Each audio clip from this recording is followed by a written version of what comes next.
He says the problem with teachers is, what's a kid going to learn from someone who decided his best option in life is to become a teacher?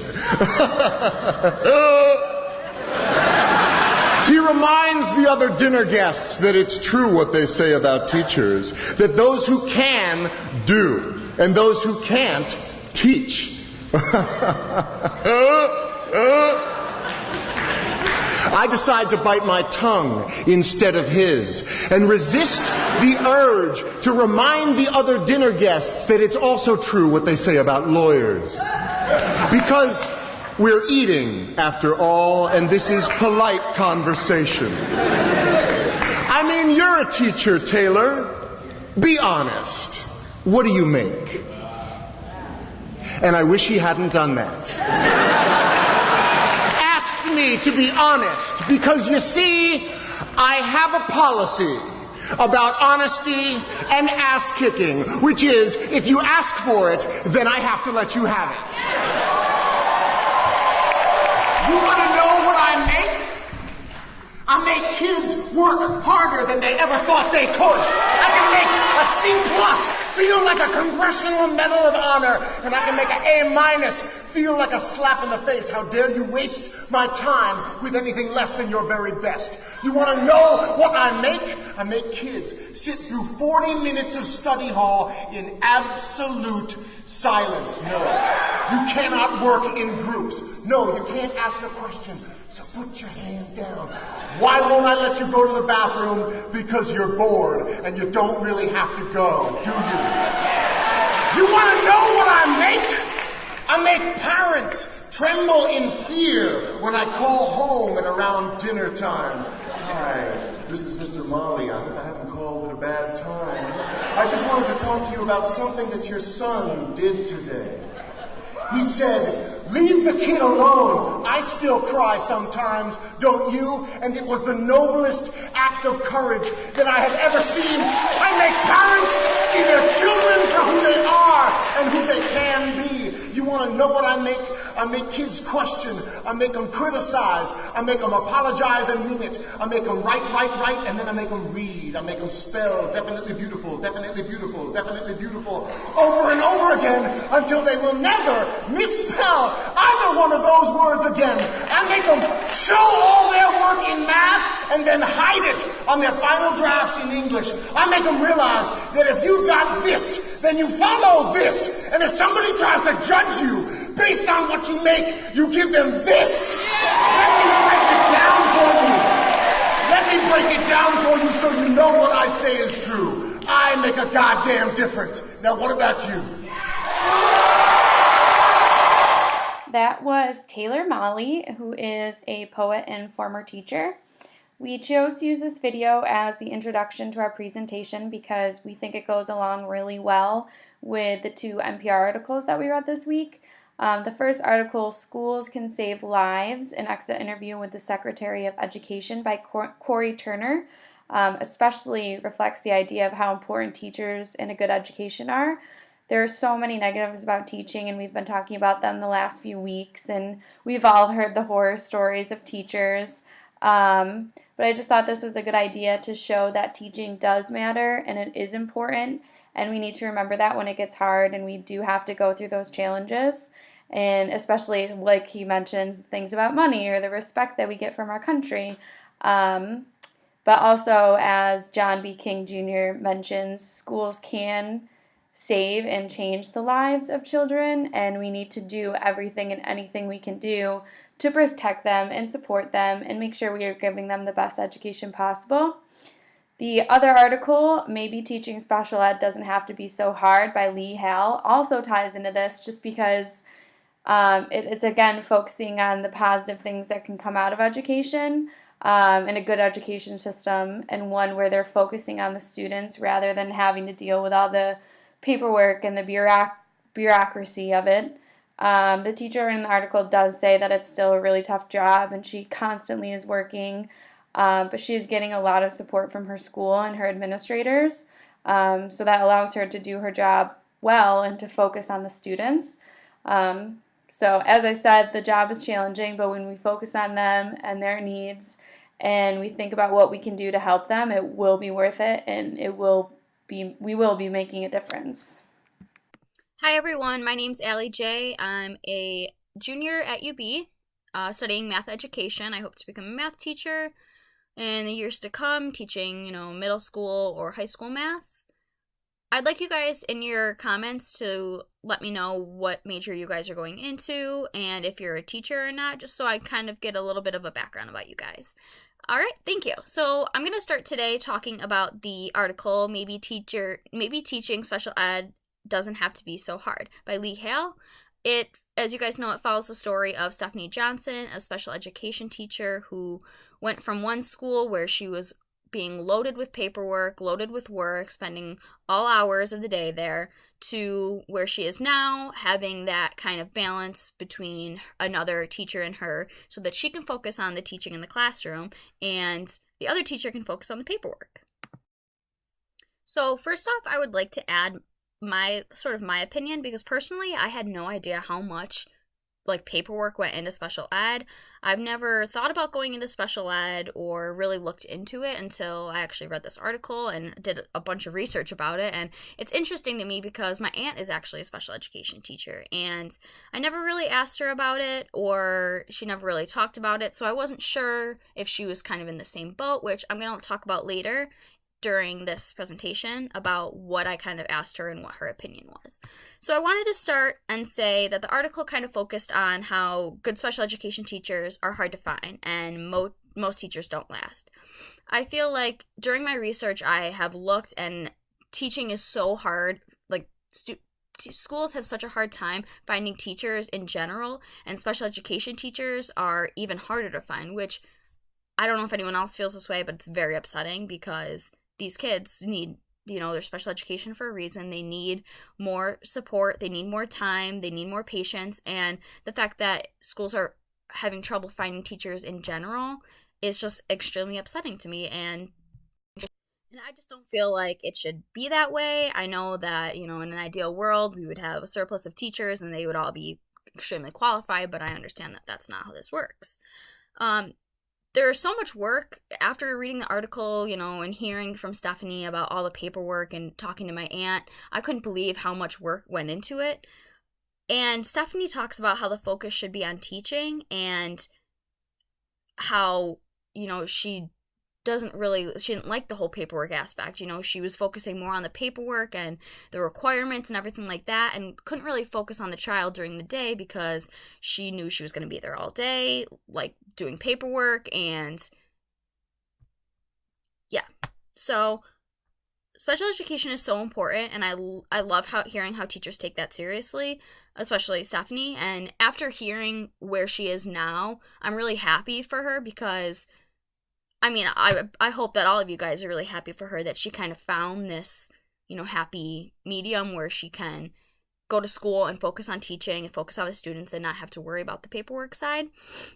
Because the focus should really be on teaching, and although the paperwork aspect is necessary, it's frustrating, obviously, for her, and frustrating for most special education teachers that feel this. It's the exact same way, that they're just drowning in this paperwork. So at the end of the article, we found out that Stephanie is at a new school, and she has another teacher who was hired just to do the paperwork aspect. Obviously, I've read some of your guys' DDJs that you guys posted by Monday, and I read that you guys kind of felt that in an ideal world this would be great, but unfortunately it doesn't really work that way, and I felt the exact same way. I understand that, Stephanie's happy and the other teacher likes to do paperwork, which is so hard to find, and that's why in an ideal world this system would work. But unfortunately, that's not how it is. It's teachers, articles that I've read, and in this article, schools are struggling to find special education teachers in general. So the fact that they need a special education teacher plus the teacher to do the paperwork is very rare, even though it seems to work out in this scenario. Also, a problem with that I saw, and I'm not sure if any other of you guys have saw, but the cost of hiring another teacher, to do paperwork all day, because I feel like it's not cheap, because nobody really likes to do paperwork all day like that. I mean, I know some people do, so it might not be that hard to find a job like that, but you have to also be involved in the classroom because you can't just do paperwork and not like see the child or interact with the classroom. So you kind of have to have a teacher that will spend the time with special education teachers and the students and also do the paperwork all day. So that's kind of my opinion about the article. I'd love to get what you guys think. Something I would actually like to add would be an article that I found that I'm posting in our folder and in Dropbox, so you guys will be able to see it. It's off of the same website, so you guys should be allowed to see it. I'm gonna post the actual article, so you guys can look right from there while you're listening to this video, or whatever you guys choose to do. So I added this separate article because I felt like it portrayed the same ideas as the article that we were given for this week. It's called "Behind the Shortage of Special Ed Teachers, Long Hours, Crushing Paperwork." So this is an article by L. Hale, and it goes on to describe how schools all around the world are in a shortage for teachers in general, which I kind of spoke about earlier. Forgetting about replacing them with the same quality. So one of the principals says that, he said, forget about replacing them with someone of the same quality. He said, I'm just worried about replacing them, period. This frustrated me so much, and I'm sure it frustrated a lot of you guys as teachers and as aspiring teachers, whichever you are, because you understand where the principal is coming from, hearing how there's a shortage of teachers, but special education teachers are they're so specialized and they need special training, and just finding a general education teacher to teach these special education classes isn't really fair to the student, nor the teacher, nor the school, nor the parents. So it's really not fair to anybody because nobody's getting, the general education teachers are upset because this is not what they kind of signed up for. They didn't expect to be going into this. They're doing it because, they might need a job, but special education isn't their first priority. And the students aren't they're taken seriously, but it's not fair to them because they don't have the same as a special education teacher, like who specializes in special education. They're not getting the same opportunities. So, like I said, this article, if you guys want to read the whole thing, it's in the Dropbox. It just talks about how, on top of the normal demands of teaching, special education teachers face additional pressures like feelings of isolation, fear of lawsuits, and students who demand extra attention. See, I understand. I mean, I'm not a special education teacher, and like I said, I was going to speak about my aunt, but these special education teachers they already have these feelings, and then now they're feeling more pressure because they might be the only special education teacher in their district or in the school, and all this pressure is being put on them, plus the amount of paperwork like we saw with the article about Stephanie Johnson. So I just wanted to add a little bit of input also with my aunt. I talked to her a little bit, and she wasn't comfortable feeling recorded, which is fine. So I just asked her a few questions about what it's like to be a special education teacher, and she's actually a speech therapy teacher, so she works with a bunch of special education students, and she pretty much told me, she's like, it is the best job in the world. She said, you get to be a part of the student's life in a very important way, which really spoke to me and, made me happy as an aspiring teacher because, you don't hear that often. But she did speak about how the new requirements with Medicaid are requiring teachers to do progress reports of students every day, and how teachers are being buried in paperwork. So this is similar to the Stephanie Johnson article, but what's different about it is my aunt says that like the Medicaid requirements, like doing progress reports, are frustrating because she doesn't really think that they're necessary. She puts in the time with her students, but as sad as it is, most students don't make a ton of progress. So making teachers do progress reports isn't really helping anybody. I understand why progress reports are necessary, maybe once a week or once every 2 weeks, depending on the progress of the student. But every day, you can't expect special education students to be making like astronomical amounts of progress each. The first chapter of Content Area Writing by Harvey Daniels, Stephen Zemmelman, and Nancy Steinecke first asks a question about whether there really is a writing crisis, and it gives kind of the back and forth to the two sides.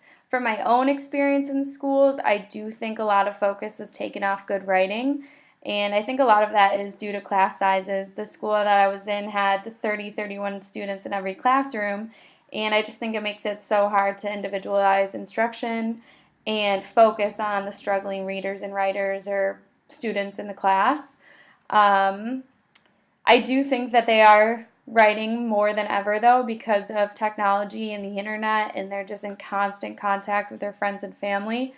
In the schools that I've been in, they're writing notes back and forth, they're texting during class, they're jotting down song lyrics that are their own or just a song that they like. Even though this isn't typical in what we expect to hear about writing in school, I think it is really helpful. And it does help them develop the skills that they need in writing for after high school, just in the form of practice, I think. The authors do mention, of course, how important academic writing is, though, which we all know, I assume. They mention that it helps them become more engaged, it helps them pass standardized tests, it helps them go further with their education, it helps them in the workplace, and it just helps them in life in general.